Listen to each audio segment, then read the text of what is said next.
Researchers expected the highest scores to drop out less quickly than average in terms of historical performance and customer satisfaction, and the lowest scores to drop out less quickly because good scores would strengthen their sense of job security, incentives, and control over their ability to succeed. And this proved to be true. The researchers studied data from a Fortune 500 consumer electronics and software telecommunications company that had been selling consumer electronics and software for over 2 years and created a quantitative model, the first of its kind, to predict which suppliers would be rejected. One of the consequences of the new study is that managers need to scrutinize the influence of their peers and consider interfering in an environment where employee productivity and sales are increasing, with little or no change. About the study, why do sellers give up? An empirical study of own and collegial influences on the behavior of sellers. Sarang Sundar.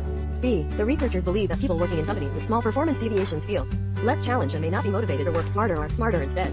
They are more likely to give up. If you could design a sales structure, what would be in it? Actually, I am more interested in data that can predict which of the salespeople I hired would be successful.